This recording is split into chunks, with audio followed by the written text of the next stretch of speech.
Manic depressive illness is clinically defined as a neurological disorder with severe symptoms, such as shifts in mood, energy, and the ability to carry out daily tasks.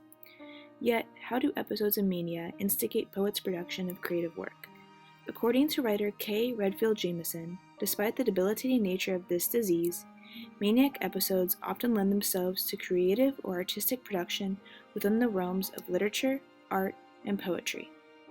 Specifically, Jamison calls attention to the link between poetic inspiration and mania in the works of Edgar Allan Poe and Lord George Byron. Manic depressive illness, commonly known as bipolar disorder, involves bouts of mania consisting of severe mood swings. Jamison contends that heightened energy and passion accompany maniac episodes, which she describes as a, quote, fiery voyage of thought and feeling that initially compel the artistic voyage, which commonly carry with them the capacity of vastly darker moods, grimmer energies, and occasionally bouts of madness, end quote. For Jamison, mania implies a voyage in which dark moods, maddened thoughts, and grimmer energies engender artistic creativity and production. The poet Edgar Allan Poe reflects on the creative aspects of his illness, quote, men have called me mad, but the question is not yet settled whether madness is or is not the loftiest intelligence, end quote. In his mind, madness translates to a type of creative intelligence.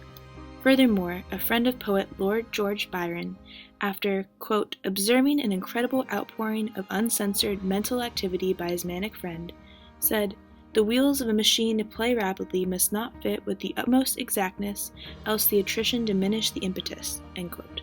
Essentially, the speed and intensity of ideas spurred by manic episodes are bound to produce some creative products, especially in Lord Byron's case.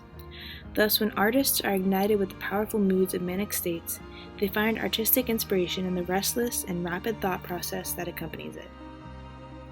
Edgar Allan Poe exhibited these symptoms of mania attributed to manic depressive illness and resorted to alcohol and drugs to alleviate various psychological issues associated with his ailment.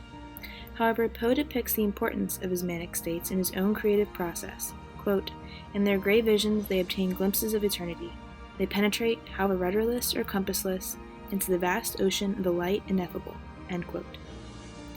Poe's, quote, glimpses of eternity, end quote, translate to his own bouts of mania, where his exalted moods and passions propel him into the, quote, vast ocean of the light ineffable, end quote.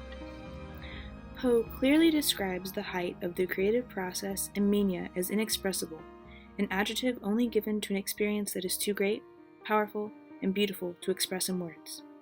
Therefore, Poe praises the rapid thoughts of mania because he believes his most creative ideas are produced from these episodes, despite the psychological pain that accompanies them. Another poet of the 18th and 19th century, Lord George Byron, expressed his mental distress by emphasizing grandiosity and divergent thinking in his writing. Byron's pronounced fluctuations in mood, selfishness, energy, sexual behavior, and even drug use resulted in being posthumously diagnosed as manic depressive. Lord Byron describes his bouts of agonizing mania, quote, the mind's canker in its savage mood, when the impatient thirst of light and air parches the heart in the abhorred grate, with a hot sense of heaviness and pain, end quote. The physical pain and exalted moods that accompany the violent and intensive expression of his episodes thoroughly exhaust him. However, despite his suffering, Byron admits in a letter to Thomas More, quote, I can never get people to understand that poetry is the expression of excited passion and that there is no such thing as a life of passion any more than a continuous earthquake or an eternal fever. He references this, quote, eternal fever, end quote, as a necessary consequence of allowing his fits of passion to overtake him, implying that he values the distressing manic episodes because of their importance in eliciting expression in his poetic work.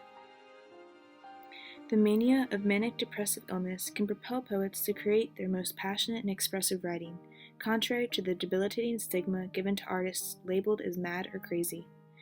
Although manic episodes impose physical and psychological harm, it should be considered that it is also capable of enabling and enlightening the artistic mind.